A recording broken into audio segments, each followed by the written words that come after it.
25장 여불위 열전. 진귀한 재물은 사둘만 하다. 여불위는 양측의 큰 상인으로 여러 곳을 오가면서 물건을 싸게 사들여 비싸게 되팔아 집안에 천금의 재산을 모았다.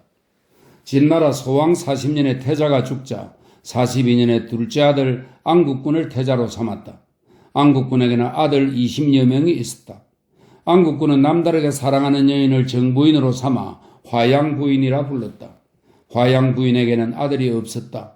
안국군의 둘째 아들은 이름이 자초인데 그 친어머니 하회는 안국군의 총애를 받지 못하였다.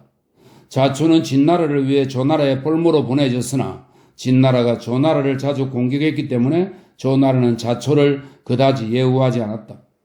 자초는 진나라의 많은 서을 중 한 사람으로서 제후나라의 볼모임으로 수레와 말과 재물이 넉넉하지 않고 생활이 어려워 시리에 빠져 있었다. 여부리가 한단에서 장사하다가 그를 보고 불쌍하게 여겨 말했다. 이 진귀한 재물은 사둘만 하다. 그리고 자초를 찾아가 설득했다. 나는 당신의 가문을 크게 만들어 줄 수 있습니다. 자초는 웃으면서 말했다. 먼저 당신 가문을 크게 만든 뒤에 내 가문을 크게 만들어 주시오. 여부리가 말했다. 당신이 모르는 모양인데 제 가문은 당신 가문에 기대어 커질 것입니다. 자초는 그 말뜻을 깨닫고 안으로 불러들여 마주 앉아서 속마음을 털어놓았다. 여부리는 이렇게 말했다. 진나라 왕은 늙었고 안국군이 태자가 되었습니다. 남몰래 들은 말로는 안국군이 화양부인을 총애하시는데 화양부인에게는 아들이 없으니 왕의 후사를 세울 수 있는 사람은 오직 화양부인뿐입니다. 지금 당신 형제는 20명도 더 되고 당신은 둘째 서얼인데다가 그다지 사랑을 받지 못하고 있습니다. 또한 오랫동안 제후의 나라에 볼모로 있습니다. 그러니 만일 왕이 세상을 떠나고 안국군이 왕위에 오르면 당신은 형이나 여러 형제와 아침 저녁으로 태자 자리를 놓고 싸울 수도 없습니다. 자초가 물었다. 옳습니다. 이를 어떻게 하면 좋겠습니까? 여부리가 대답했다. 당신이 가난하고 객지에 나와 있어 어버이를 공손히 섬기거나 빈객과 사귈 힘이 없습니다. 제가 비록 가진 것은 없지만 당신을 위해 천금을 갖고 서쪽으로 가서 안국군과 화양부인을 섬겨 당신을 후사로 삼도록 하겠습니다. 자초는 이에 머리를 숙이며 말했다. 반드시 당신 계책대로 된다면 진나라를 그대와 함께 나누어 가지도록 하겠소. 여부리는 곧 자초에게 500금을 주어 빈객과 사귀는 비용으로 쓰도록 하고 또 500금으로는 진귀한 물건과 놀이개를 샀다. 여부리는 직접 그 물건을 들고 서쪽 진나라로 가서 화양부인의 언니를 통해 화양부인에게 모두 바치고 이렇게 말했다. 자초는 어질고 지혜로우며 널리 천하제후들의 빈객과 두루 사귀고 있습니다. 자초는 언제나 말하기를 나는 화양부인을 하늘처럼 여기고 밤낮으로 태자와 부인을 사모하여 눈물을 흘립니다 라고 합니다. 화양부인은 매우 기뻐하였다. 여부리는 곧이어 그 언니에게 이렇게 말해 부인을 설득하도록 했다. 제가 듣건대 아름다운 얼굴로 남을 섬기는 자는 아름다운 얼굴이 쓰러지면 사랑도 싫은다고 합니다.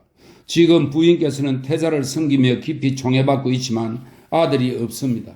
그러므로 일찌감치 여러 아들 가운데 현명하고 효성스러운 자와 인연을 맺어 그를 후사로 발탁하여 양자를 삼으셔야 합니다.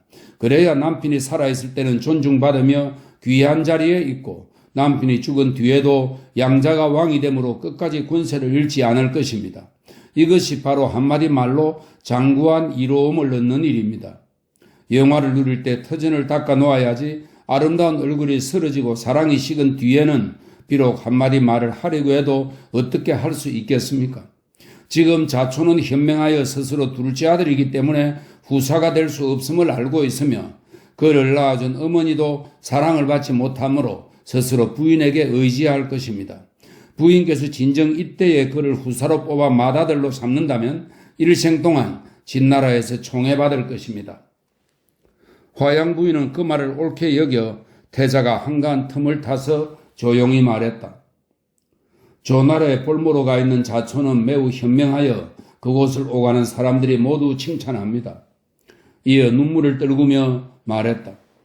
소첩은 다행히 후궁 자리에 있지만 불행하게도 아들이 없습니다. 부디 자초를 후사로 세워서 소첩의 몸을 맡길 수 있도록 해 주십시오. 안국군은 그것을 허락하고 부인에게 옥부를 새겨주어 자초를 후사로 삼겠다고 약속했다. 안국군과 부인은 자초에게 많은 물품을 보내고 여부리에게 그를 잘 보살피도록 부탁했다. 이 일로 자초는 제후국에 그 이름이 더욱 알려졌다.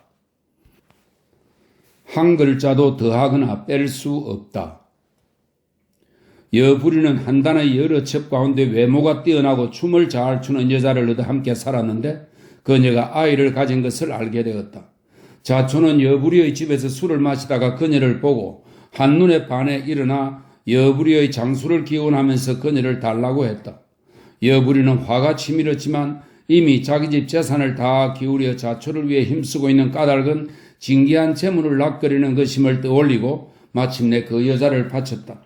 그녀는 자신이 아이를 가진 몸임을 숨기고 만삭이 되어 정이라는 아들을 낳았다. 자초는 마침내 그 여자를 부인으로 세웠다. 진나라 서왕 50년에 진나라는 왕위에게 한단을 포위하도록 했다. 사태가 급박해지자 조나라에서는 자초를 죽이려고 했다.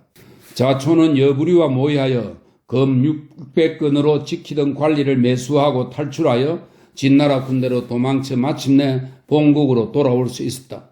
조나라는 자초의 아내와 아들을 죽이려고 했지만 자초의 아내는 조나라 부호의 딸이므로 숨을 수 있었기에 어머니와 아들이 마침내 무사하였다. 진나라 서왕 56년에 서왕이 죽자 태자 안국군이 왕위에 올라 화양 부인을 왕으로 하고 자초를 태자로 삼았다. 그러자 조나라는 자초의 아내와 아들 정을 받들어 진나라로 돌려보냈다. 진나라 왕이 즉위한 지 1년 만에 죽자 시호를 효문왕이라고 했다. 그리고 태자 자초가 왕이 되니 이 사람이 장량왕이다. 장량왕은 양어머니 화양 부인을 화양태우라 하고 생모 하희를 높여서 하태우라 하였다. 장량왕은 원년 여부리를 성상으로 삼고 문신 후에 봉하였으며 하남 낙양의 10만호를 시급으로 주었다. 장량왕이 즉위한 지 3년 만에 죽자 태자 정이 왕위에 올랐다. 정은 여부리를 존중하여 상국으로 삼고 중보라고 불렀다. 진나라 왕은 나이가 어리므로 태우가 때때로 사람들의 눈을 피해 여부리와 사사로이 정을 통하였다. 여부리의 집에는 하인이 10,000명이나 있었다. 이 무렵 위나라에는 신능군, 초나라에는 춘신군, 조나라에는 평원군, 제나라에는 맹상군이 있었는데 이들은 한결같이 선비를 존중하여 빈객 모시는 일을 두고 다투었다. 여부리는 진나라가 강하면서도 그렇게 하지 못하는 것을 부끄럽게 여기고 선비들을 불러 정성껏 대하자 식객이 3,000명에 이르렀다. 이때 제후들의 나라에는 변사가 많았는데 순경 같은 무리는 글을 지어 천하에 자신의 학설을 퍼뜨렸다. 이에 여부리는 자기 식객들에게 각각 보고 들은 것을 쓰게 하여 팔람, 육론, 12기 등 20여만 원으로 모아 이것이야말로 천지 만물 고금의 일을 다 갖추고 있다고 여겨 여시춘추라고 불렀다. 이 책을 함양의 시장 문 앞에 펼쳐놓고 거기에 천금을 걸어 제후국의 유사나 빈객 중 한 글자라도 더하거나 뺄 수 있는 이에게 그 돈을 주겠다고 했다. 거짓으로 얻은 명성은 물거품 같다. 진시황이 차츰 장년이 되어가도 태우는 음란한 행동을 거치지 않았다. 여부리는 그것이 발각되어 자기에게 재앙이 미칠까 두려워 엄경이 큰 노예라는 사람을 몰래 찾아 사인으로 삼고 때때로 음탕한 음악을 연주하며 노예의 음경에 오동나무 수레바퀴를 달아서 걸게 하였다.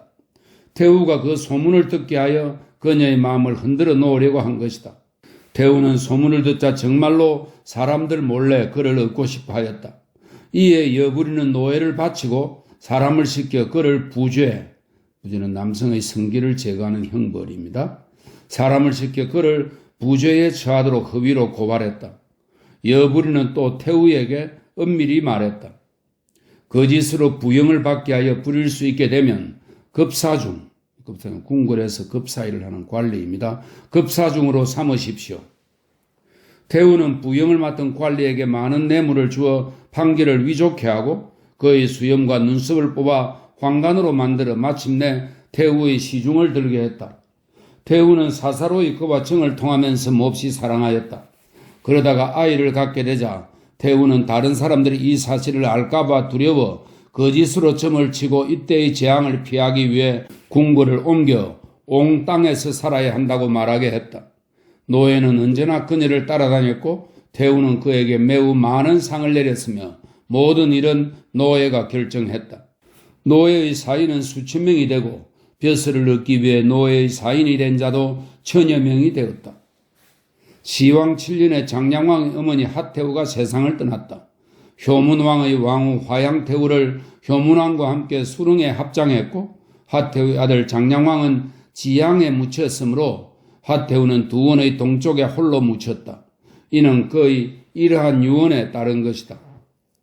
동쪽으로는 내 아들을 바라보고 서쪽으로는 내 남편을 바라보고 싶다. 100년 뒤 무덤 옆에는 마땅히 만호의 업이 생길 것이다. 진나라 시황 9년에 어떤 사람이 노예는 실제로 황관이 아니며 늘 태우와 사사로의 정을 통하여 아들 둘을 낳아 모두 숨겨놓았고 태우와 함께 이러한 모의를 했다고 고발했다. 왕이 죽으면 우리 아들로 뒤를 잇게 하자. 시황제는 관리를 보내 사실을 상세히 밝히고 상국 여부리도 이 일과 연관이 있음을 알게 되었다. 9월에 노예의 삼족을 멸하고 태우가 낳은 두 아들을 죽였으며 마침내 태우를 온 땅으로 내쫓았다. 노예의 사인들은 재산을 빼앗고 촉으로 내쫓았다. 시황제는 상국도 죽이려고 하였으나 선왕을 섬긴 공로가 크고 그의 빈객과 변사들 중에 그를 위하여 변호하는 자가 많아 차마 법대로 처벌할 수가 없었다.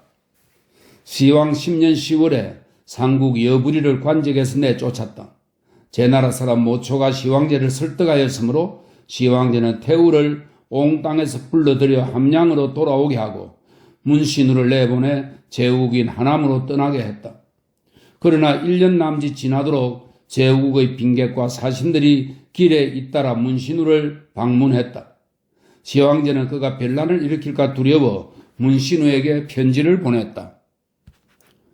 그대가 진나라에 무슨 공로가 있길래 진나라가 그대를 하남에 봉하고 10만 호의 시급을 내렸소?